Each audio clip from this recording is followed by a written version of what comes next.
Hello বন্ধুরা, welcome my কিচেনে। আজকে তোমাদের জন্য আবার নিয়ে চলে এসেছি একটি নতুন রেসিপি। এই রেসিপিটা আমার কাছে ভীষণ ভালো লাগে। ডাল সবসময় ভালো লাগে না খেতে, তাই ভাবলাম ডাল দিয়ে যদি অন্যরকম কিছু করা যায়, একবার চেষ্টা করে দেখি। রেসিপিটা আজকে করে আমার ভীষণ ভালো লেগেছে। মাঝে মধ্যে এটা আমি ট্রাই করি, তোমরা এটা ট্রাই করে দেখতে পারো। তো এর জন্য আমি কালকে রাত্রেবেলায় কিছু মটর ডাল আর বিউলির ডাল ভিজিয়ে রেখেছিলাম, ভিজে গেছে। এর সাথে নিয়ে নেব গোটা কয়েক আলু, কয়েকটা কাঁচা লঙ্কা, এক টুকরো আদা আর একটা গোটা টমেটো। আলুগুলোর খোসা ছাড়িয়ে নেব ভালো করে।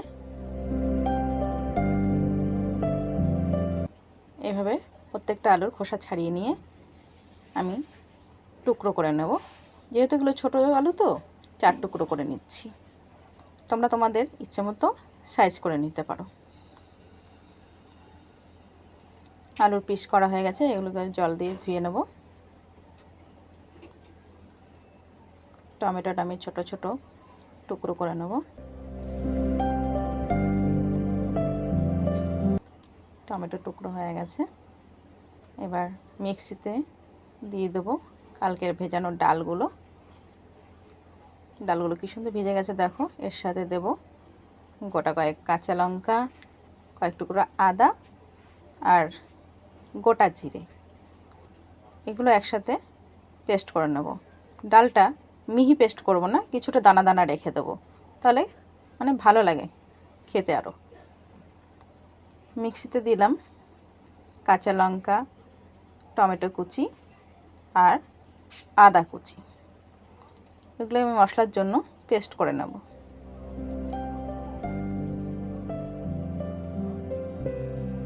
হয়ে গেছে পেস্ট করা। এরপরে ডালের পেস্টের মধ্যে দিয়ে দেবো হাফ চামচ হলুদ, হাফ চামচ জিরে গুঁড়ো, হাফ চামচ ধনে গুঁড়ো, হাফ চামচ কালো জিরে, 1 চামচ ময়দা,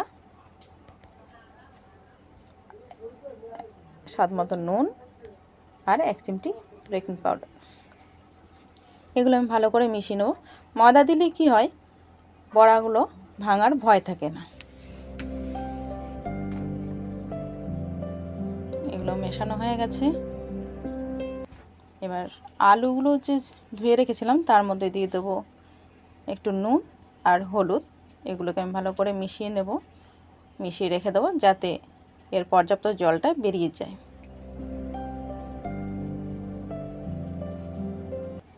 আমি একটা কড়াই বসিয়ে দিয়েছি, কড়াই গরম হয়ে গেছে। এতে দিয়ে দিলাম সয়াবিন তেল।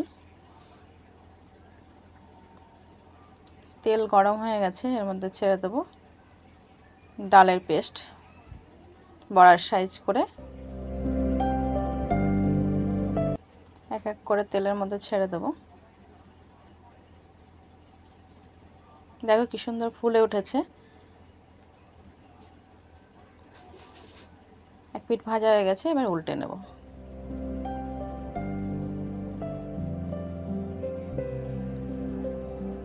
এগুলোকে ভালো করে উল্টে পাল্টে একটু লাল করে ভেজে নেব।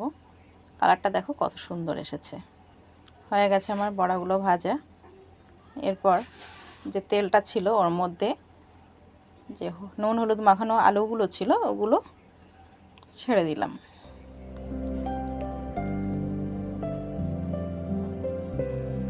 আলুগুলো আমি বেশ লাল করে ভেজে নেব।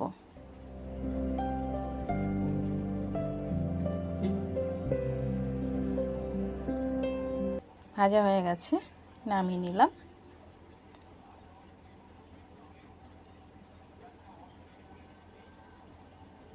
এরপরে কড়াইতে দিয়ে দিলাম সর্ষের তেল। তেল গরম হয়ে গেলে এর মধ্যে দেবো দুটো শুকনো লঙ্কা, একটা তেজপাতা, এক টুকরো দারচিনি, দুটো এলাচ এবং দুটো লবঙ্গ আর হাফ চামচ মতো গোটা জিরে। ফোড়নটাকে ভেজে নেব ভালো করে। ফোড়নটা ভাজা হয়ে গেলে এর মধ্যে দিয়ে দেবো টমেটো, কাঁচা লঙ্কা এবং আদা পেস্ট।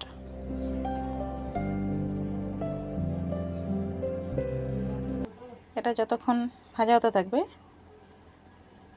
ততক্ষণে আমি একটা বাটিতে ধনে গুঁড়ো, জিরে গুঁড়ো, হলুদ, কাশ্মীরি লঙ্কার গুঁড়ো এগুলো দিয়ে একটু জল দিয়ে মিশিয়ে নেব।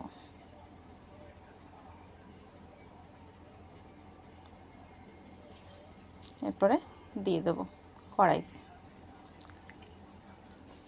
জল দিলে কি হয়, মশলাটা পুড়ে যাওয়ার ভয় থাকে না। এরপরে দেবো স্বাদ মতো নুন আর ভেজে রাখা আলুগুলো। মশলাটা দিয়ে আলুগুলো ভালো করে কষিয়ে নেব আমি। মশলাটা কষানো হয়ে গেছে, আলুগুলো কষানো হয়ে গেছে। এরপরে দিয়ে দেবো জল। জলের পরিমাণটা একটু বেশি দিতে হবে, যেহেতু এখানে ডালের বড়া তো এটা জলটা একটু বেশি টানবে, বেশি লাগবে। ঢেকে দিলাম, আলুগুলো সেদ্ধ হওয়া পর্যন্ত অপেক্ষা করব।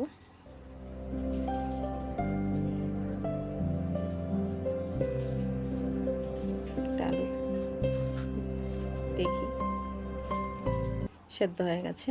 এরপরে দিয়ে দেবো ডালের বড়াগুলো এক এক করে,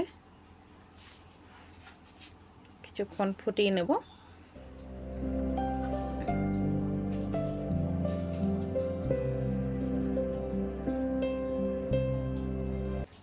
এরপরে দেবো গরম মশলা আর হাফ চামচ ঘি।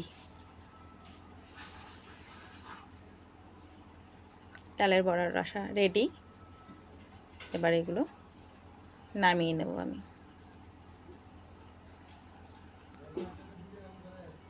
দেখো কত সুন্দর দেখতে হয়েছে।